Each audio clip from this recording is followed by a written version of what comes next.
Hello, j'espère que vous allez bien. Dans la vidéo d'aujourd'hui, j'avais envie de vous partager mon bilan en quelque sorte de l'année 2024 de façon vraiment transparente, honnête, mes points faibles au quotidien, les petites choses que j'aimerais améliorer en ce qui concerne par exemple l'organisation, ce genre de trucs. Parce que c'est vrai qu'à travers les vidéos, on a tendance à croire que je suis bien organisée et tout ça, c'est souvent le retour que j'ai, alors qu'en fait, je trouve que c'est un de mes points faibles au final, l'organisation. J'ai tendance à partir toujours à la dernière minute, en retard, courir, laisser des choses en plan un peu partout, enfin, et ça c'est horrible.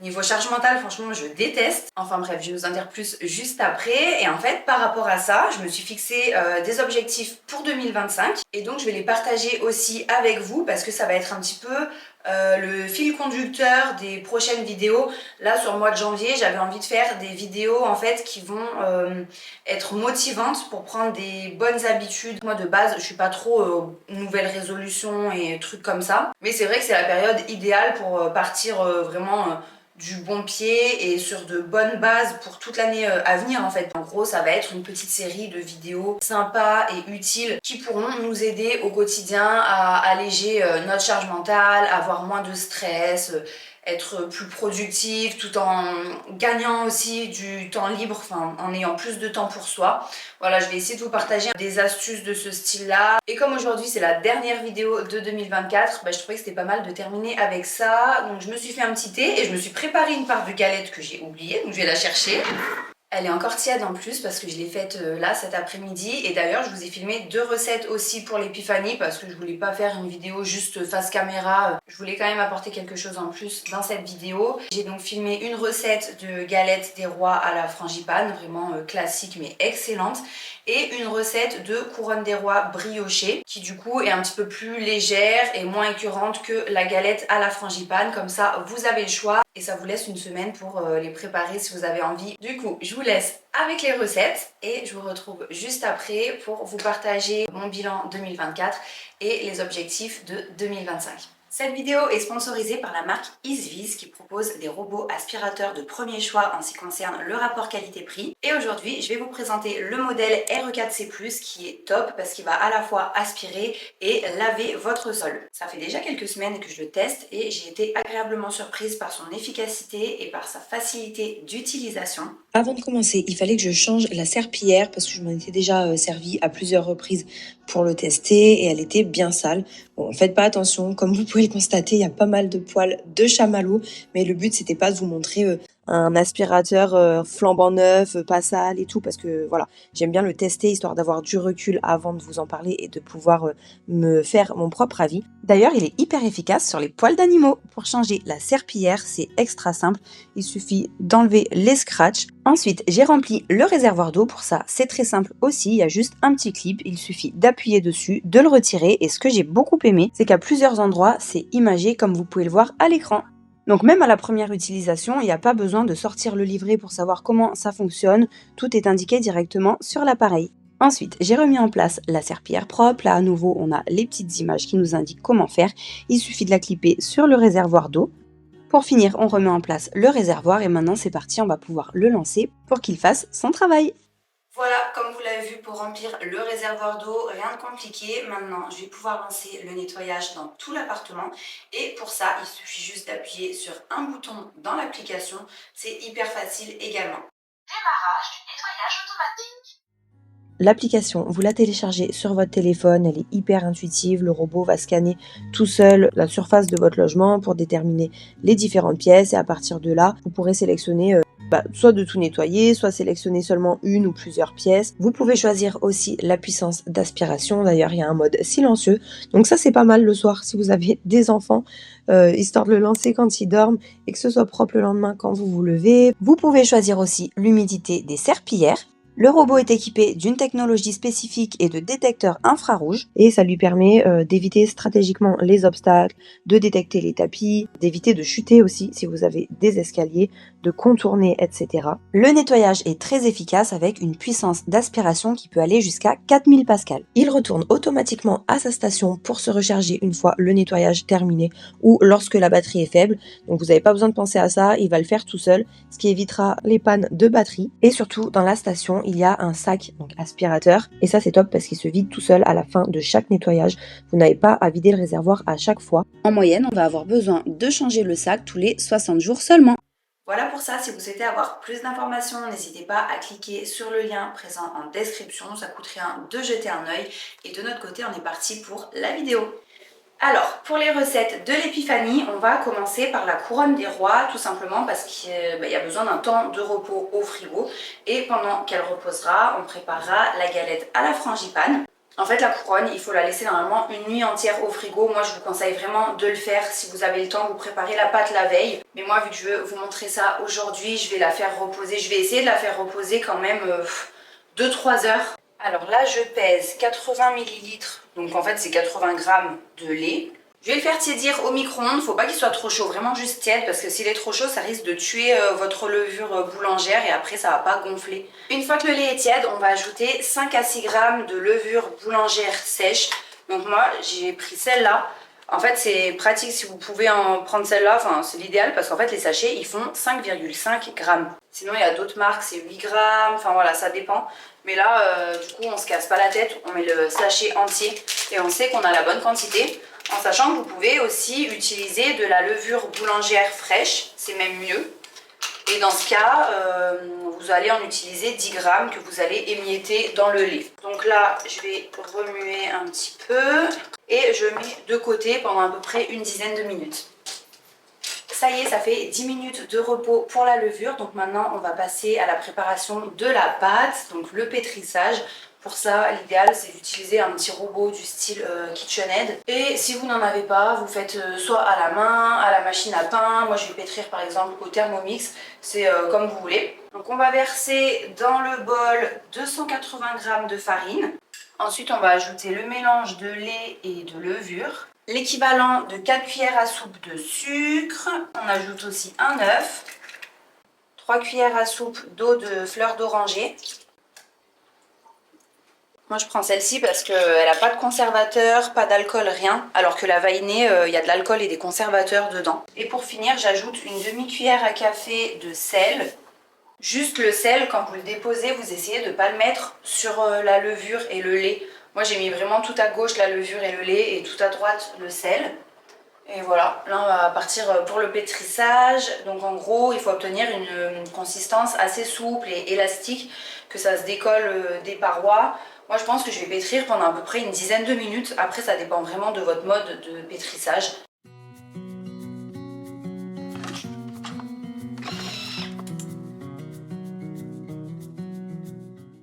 Maintenant, je vais ajouter 70 g de beurre mou et je vais lancer à peu près encore 10 minutes de pétrissage. En fait, il faut qu'il soit bien incorporé dans la pâte et une fois qu'il est bien incorporé, c'est bon. Voilà pour la pâte, c'est à partir de cette étape qu'en fait il faut la laisser une nuit au frigo. Et en fait c'est important au niveau du goût, en fait ça permet aux arômes de bien se développer. Maintenant, comme prévu, pendant que ça repose, on va passer à la préparation de la galette à la frangipane. Donc pour ça, on va commencer par préparer une crème pâtissière. Moi, je vais la faire directement à la main, enfin à la casserole. Je vais vous dire toutes les étapes en voix off. Et comme d'habitude, vous savez que vous pouvez retrouver les recettes, que ce soit de la couronne des rois ou de la galette, en description de la vidéo pour pouvoir les refaire chez vous. On va commencer par battre un œuf entier avec un jaune d'œuf et 40 g de sucre. Ensuite, on ajoute 25 g de farine, on mélange à nouveau et on va faire bouillir 250 ml de lait.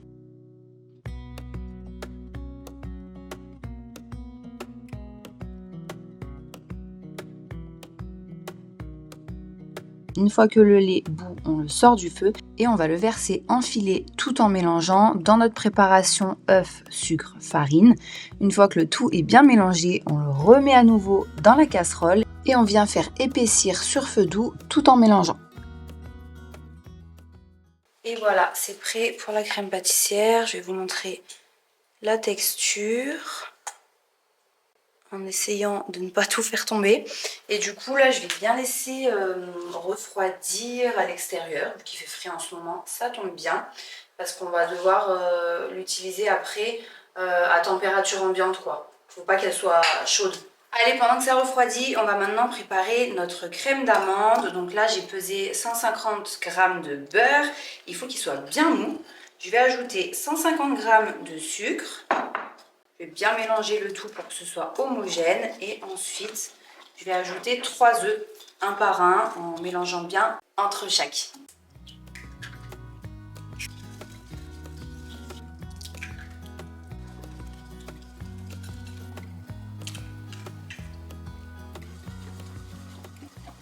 Ensuite, on ajoute 150 g de poudre d'amande. Je prends, mais c'est tout le temps, toujours des contenants quand je fais la cuisine tout petits. Enfin, trop petits. Du coup, au final, j'arrive à un stade où je peux même plus mélanger. Et pour finir, on ajoute quelques gouttes d'arôme d'amande amère. Enfin, quelques gouttes, j'ai mis un petit filet. Mais vraiment, il ne faut pas en mettre trop parce que c'est déjà un arôme qui est concentré, donc c'est fort. Pour la poudre d'amande, je vous conseille d'utiliser soit uniquement de la poudre d'amande complète, c'est-à-dire que les amandes ont été mixées directement avec la peau. Donc soit vous y mettez 150 g comme ça, soit vous faites un mélange des deux. Donc poudre d'amande complète, moi ce que j'ai fait c'est que j'ai mis 100 g et j'ai complété avec 50 g de poudre d'amande blanche. Donc c'est-à-dire des amandes qui ont été mixées sans la peau. Mais je trouve que c'est meilleur moi, quand il y a de la poudre d'amande complète, au goût et en plus, pareil à la texture. Et aussi au visuel, je trouve que c'est plus sympa en fait d'avoir l'intérieur de la galette avec des petites touches un peu marron et tout, ça donne une plus jolie couleur qu'une galette où vous avez uniquement de la poudre d'amande blanche et où ça fait tout jaune du coup à l'intérieur, mais ça c'est vraiment selon les goûts. Du coup là je suis en train de faire préchauffer mon four à 180 degrés. Dans mon saladier j'ai mis la crème pâtissière là dans le grand saladier et je vais ajouter ma crème d'amande. Du coup j'ai pris un récipient trop petit. Sinon, si vous avez pris dès le départ un grand saladier pour votre crème d'amande, vous versez direct la crème pâtissière dedans, c'est plus simple. Donc là, on mélange bien les deux préparations ensemble. Et maintenant, on va pouvoir étaler notre frangipane sur la pâte feuilletée. Alors moi, je me suis pas cassé la tête, surtout qu'il fallait que je vous filme les deux recettes d'affilée. Donc j'ai pris des pâtes feuilletées du commerce, en sachant que je vous l'avais déjà dit l'année dernière, enfin c'est même valable pour toutes les recettes, même quand je fais de la pâte feuilletée, je vous conseille vraiment d'aller les chercher chez Picard. Et franchement, elles sont excellentes. Enfin, c'est malheureux de dire ça quelque part, mais moi, quand je travaillais en boulangerie-pâtisserie, elles ont quasi le même goût en fait que celles que vous allez acheter en boulangerie. Par contre, celles qui sont au rayon frais des magasins, pour le coup, ça n'a rien à voir. Elles sont beaucoup moins bonnes. En plus, ils mettent des conservateurs dedans, de l'alcool, enfin plein de trucs déjà mauvais et inutiles dans une pâte feuilletée classique. Alors que Picard, il y a vraiment les 4 ingrédients de la pâte feuilletée comme on les fait en boulangerie, c'est-à-dire de la farine, du beurre, de l'eau et du sel. Et il n'y a rien d'autre vu que c'est congelé. Il n'y a pas besoin de mettre de conservateur ou quoi. Et franchement, au goût, mais c'est vraiment, vraiment meilleur.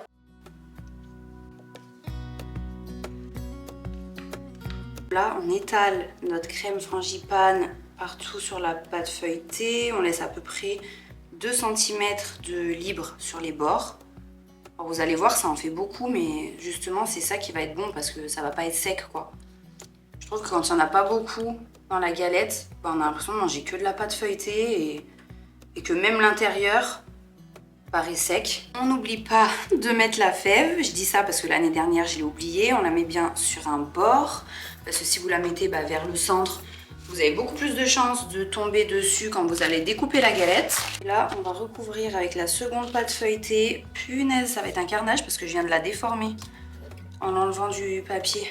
En fait, j'avais oublié de la décongeler. Je l'ai laissée à température ambiante, donc elle a collé. En tout cas, chez vous, utilisez de la pâte bien froide, faut décongeler, mais une fois qu'elle sort du frigo, pour pouvoir la manipuler facilement, parce qu'une fois que la pâte est un peu...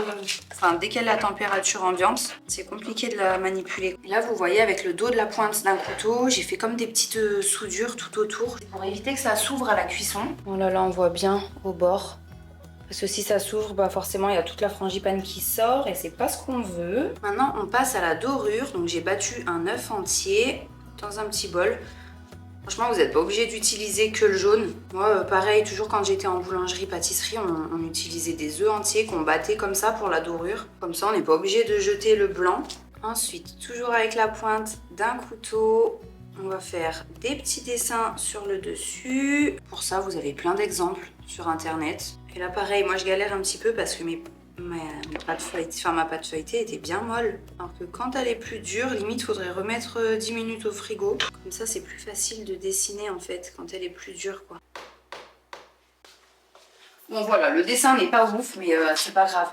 Là j'avais pas le temps de laisser reposer à nouveau la galette au frigo pour redurcir la pâte comme je vous disais, donc ça ira bien. On fait bien un espèce, enfin pas un trou mais on pique avec le couteau au milieu pour que ça gonfle pas dans tous les sens, vous voyez, que l'air s'échappe.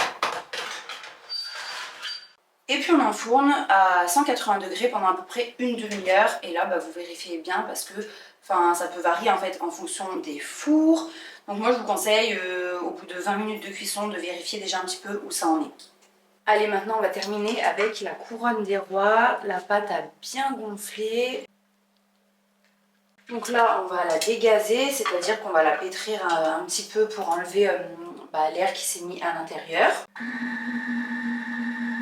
Et là je suis en train de me dire que la pâte elle colle, elle n'est pas du tout dure, vous voyez ce que je veux dire? Et je pense que c'est pour ça qu'il faut laisser une nuit au frigo parce que du coup quand vous la sortez elle est bien ferme.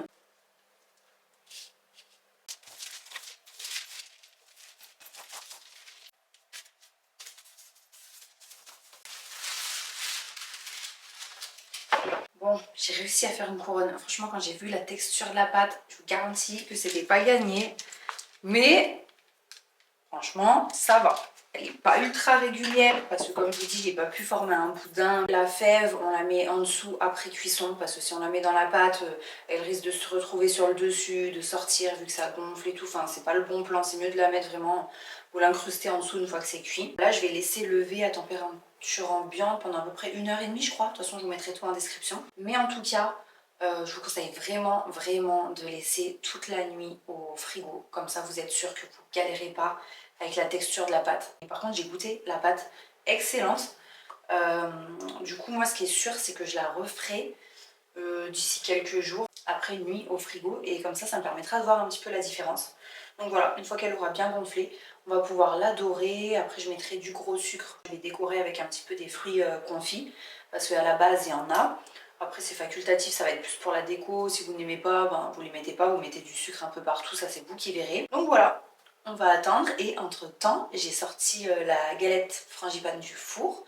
Donc je vais couper une petite part et je vais goûter ça. Et voilà pour la galette. Si je vous montre comme ça, vous voyez quand même mieux. Encore tiède, ça va être trop bon je pense. Après ça, j'ai terminé avec la couronne briochée, donc un petit coup de dorure, du sucre perlé, du sucre en gros grains, c'est la même chose. Et puis direction le four, alors je sais plus exactement à combien il était en termes de degrés, mais de toute façon c'est en description de la vidéo.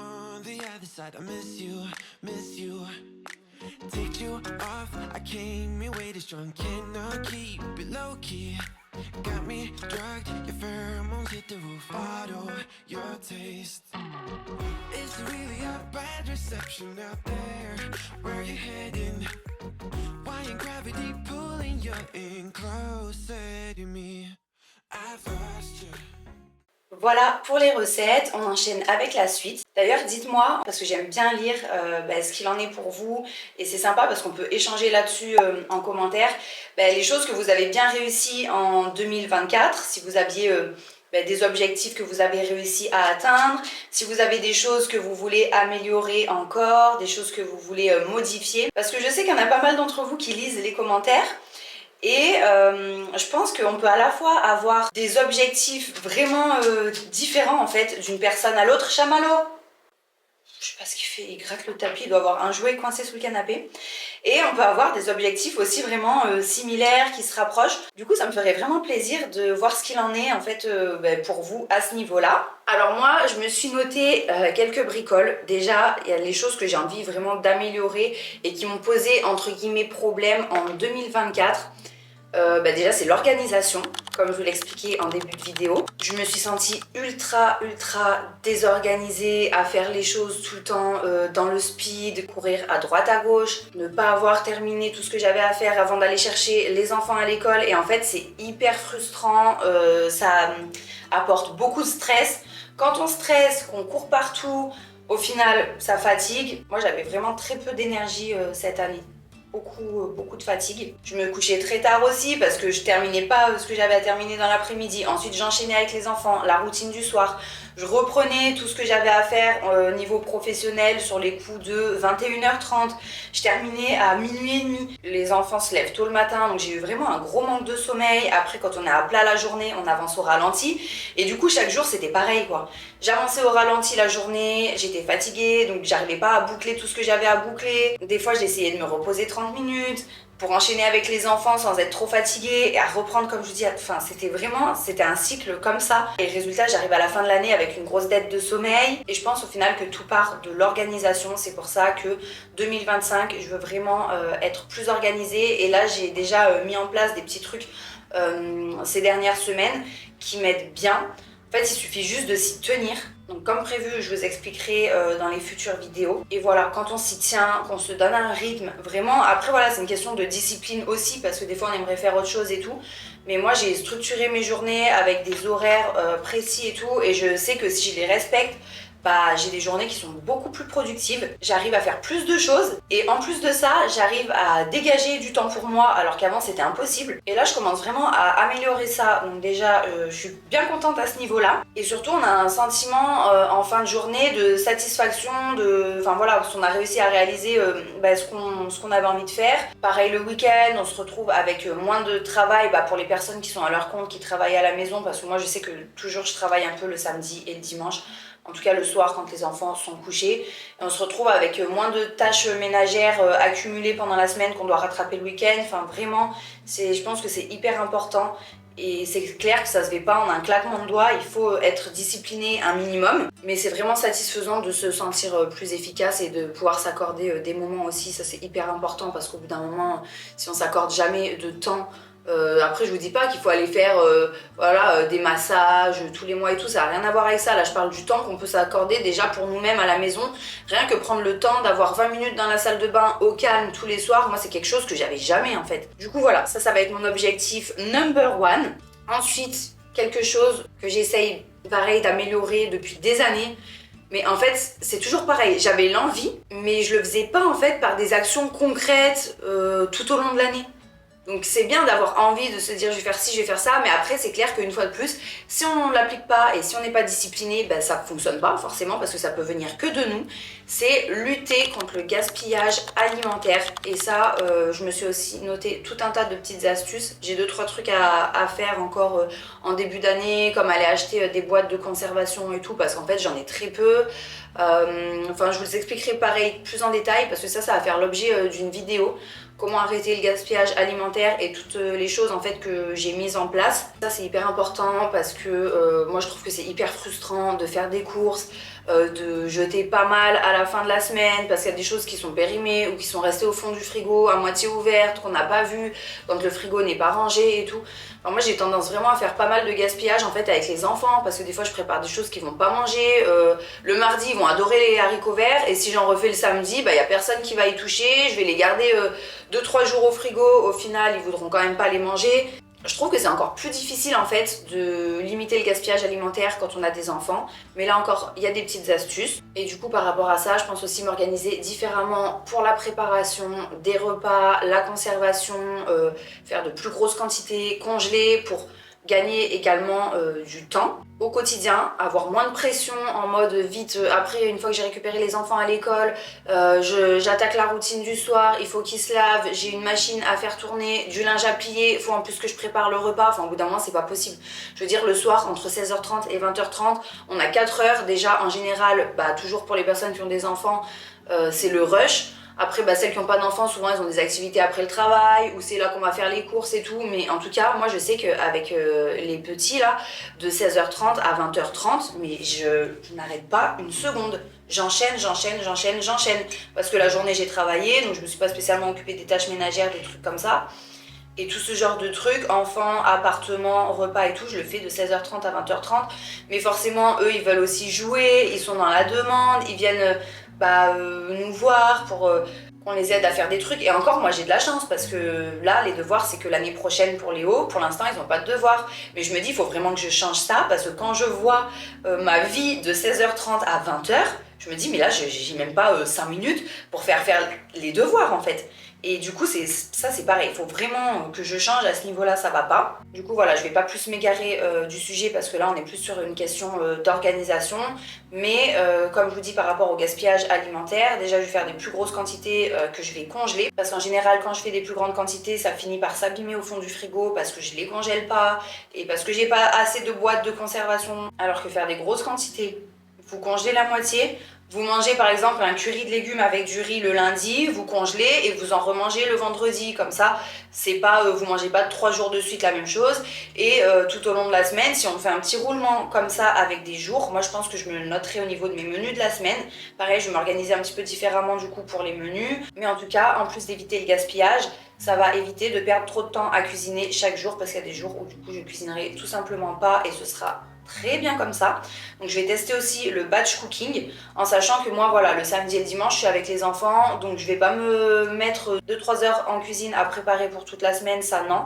Mais je vais essayer de trouver un moment dans la semaine où je prends 1h30 en cuisine et je prépare par exemple 3 jours de repas. Ça je pense que pour moi c'est faisable. Mais je vous expliquerai une fois de plus en détail parce que ça fera vraiment l'objet d'une vidéo. Qui dit moins de gaspillage alimentaire dit économie. Parce que forcément on va moins jeter, le but c'est d'utiliser un maximum ce qu'on va acheter tout en jetant un minimum. Et donc là on arrive au troisième objectif pour moi en ce qui concerne cette année 2025, c'est faire des économies. Donc je me suis fixé aussi un objectif, une somme en fait que j'aimerais mettre de côté tout au long de 2025 par des petites actions comme ça au quotidien, notamment économiser sur les plans de courses, faire moins de petites dépenses inutiles. Donc je vais recommencer en fait à faire le système de budget à travers les enveloppes.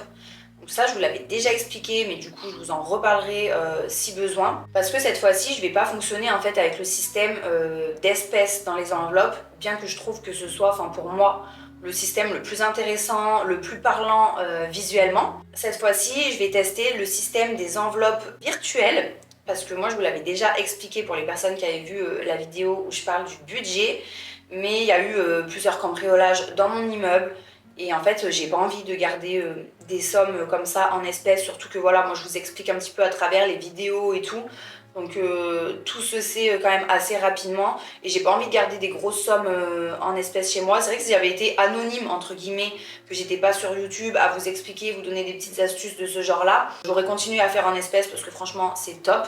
Mais là du coup je vais faire un système d'enveloppe virtuelle et il faut que je me renseigne là-dessus parce que je sais pas exactement comment ça fonctionne dans les moindres détails. Mais je vais me renseigner comme ça, je vous l'expliquerai. Et donc par rapport à tout ça, je veux aussi budgétiser mes dépenses chaque mois. Ça je trouve que c'est super important parce que sinon on dépasse vite en fait sans s'en rendre compte. Donc moi j'achète pas des vêtements tous les mois, je préfère y aller une fois de temps en temps, me faire une session shopping plus par saison. Mais voilà, après ça c'est chacun fait comme il veut. Vous le savez, j'aime beaucoup la décoration, donc c'est vrai que ça me fait plaisir, par exemple surtout chaque automne et chaque période de fête de Noël, de reprendre des petits éléments de déco. Donc ça pareil, je veux vraiment bien budgétiser, pareil pour les vacances d'été. Et voilà, toutes les choses pas spécialement très utiles comme la décoration, les vêtements et tout ça, je pense que c'est vraiment important de se fixer une limite et surtout je veux respecter une certaine somme en fait que je vais mettre de côté chaque mois et je me dis voilà, tant que je réussis à mettre tant de côté chaque mois, s'il me reste un petit peu, je me fais plaisir et s'il me reste rien, c'est pas grave, je me ferai plaisir le mois suivant, vous voyez. Mais vraiment la priorité pour moi cette année, ça va être avant tout de mettre un peu de côté plutôt que de me faire plaisir à dépenser dans des petites choses. Donc en soi c'est pas compliqué parce que certes c'est satisfaisant de, je sais pas, s'acheter de la nouvelle vaisselle. Moi je suis pas trop maquillage et trucs comme ça, mais il y en a qui aiment bien ça. En fait moi je trouve que c'est encore plus satisfaisant de réussir à économiser un peu plutôt que de s'acheter des choses en fait quand on a des objectifs. Parce que vous le savez, moi l'objectif ça va être en 2026 j'espère de pouvoir acheter une maison. Et je préfère me dire que j'économise pour ça plutôt que me dire que voilà, je m'achète des bricoles au quotidien. Et le dernier point, ça va être vraiment axé plus sur le mode de vie. Donc manger plus sain. Enfin plus sain, pas vraiment plus sain, mais de meilleure qualité. C'est-à-dire les fruits et légumes, maintenant je veux vraiment essayer de les prendre bio au maximum. Parce que pareil, je vous l'avais expliqué il y a peu de temps, mais tout ce qui est pesticides et tout, c'est ultra mauvais pour la santé. Ça joue dans tellement de maladies, enfin franchement ça fait vraiment peur. Et j'ai l'impression que c'est de pire en pire. Donc je vais déjà commencer principalement en ce qui concerne les fruits et légumes, parce que c'est là qu'on retrouve vraiment un max de pesticides. Prendre bio, et après je pense que petit à petit je vais faire pareil pour ce qui est pâtes, farine, etc. Et ça, forcément ça coûte plus cher en fait que du non bio.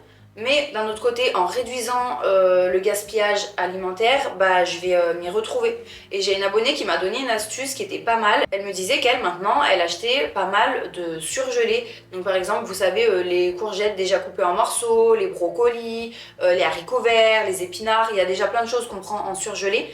Mais le fait de les prendre en surgelé, comme elle me disait, en fait, en ce qui concerne les vitamines elles sont beaucoup mieux conservées. Et c'est vrai, parce que ce sont des fruits et des légumes qui vont être directement congelés après récolte.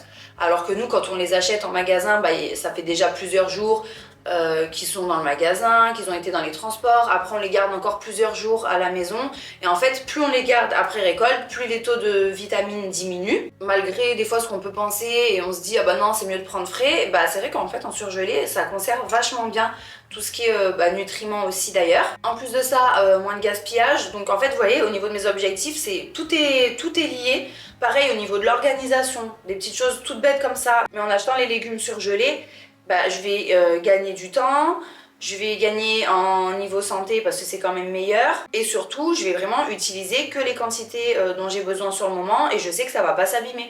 Parce que moi, je sais pas vous me direz, mais moi les fruits et légumes, c'est franchement ce que je gaspille le plus. Des fois j'essaye de les conserver au frigo pour essayer de prolonger un petit peu la durée, mais ça s'abîme quand même.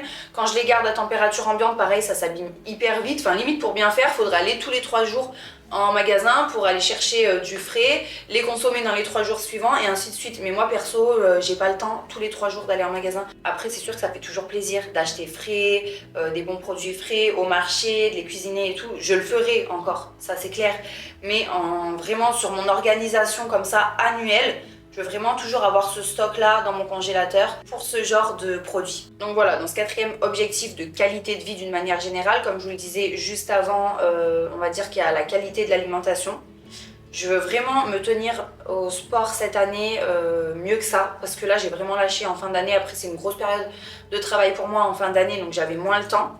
Mais il faut que j'arrive à trouver une place dans mon emploi du temps pour caler 3 séances de sport. Et là c'est vrai que ces derniers mois, certes, j'allais à la salle quand je pouvais et tout, mais en fait j'avais rien de concret, rien de défini. Et là je vais vraiment me tenir à 3 fois par semaine. Donc en gros je vais faire une séance axée bas du corps, une séance axée haut du corps, et une séance où du coup ça va être un petit peu full body, vous voyez, certains exercices axés sur le haut, certains exercices axés sur le bas, les abdos et tout.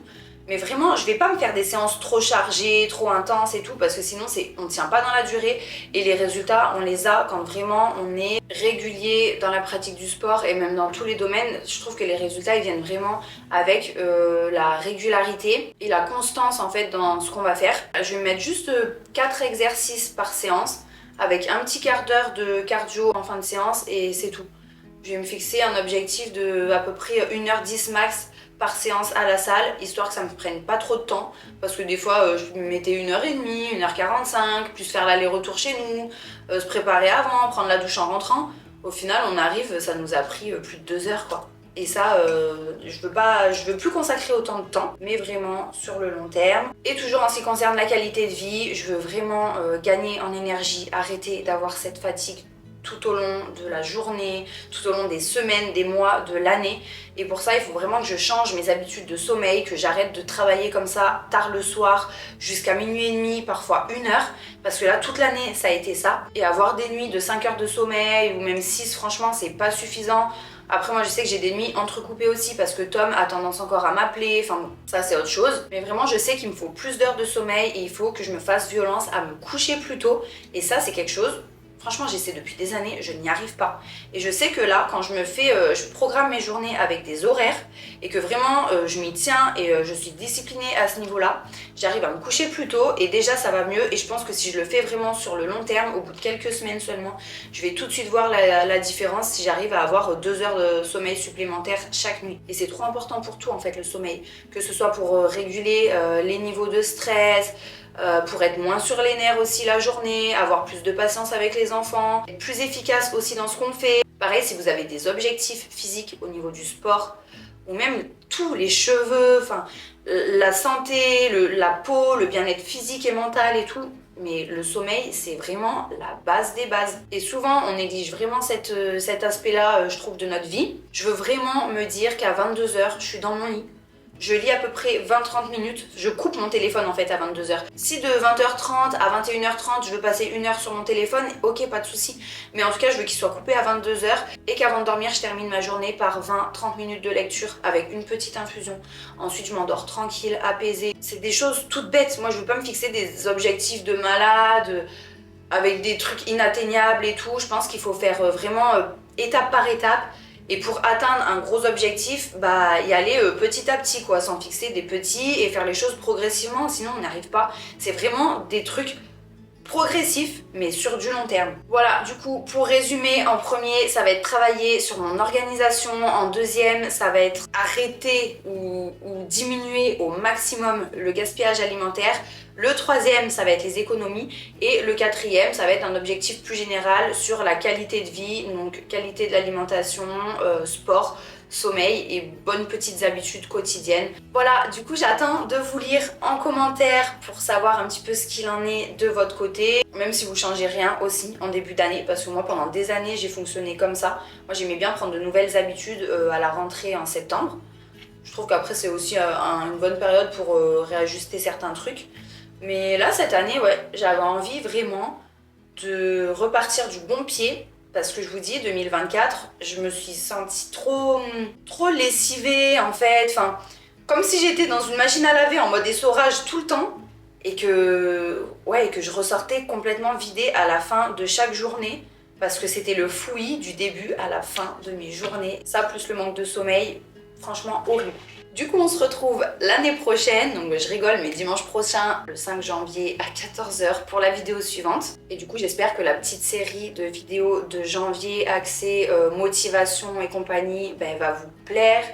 Vous donnera des petites astuces aussi, vous motiver à attaquer l'année du bon pied. Et puis en attendant, je vous fais de gros bisous et je vous souhaite une bonne semaine.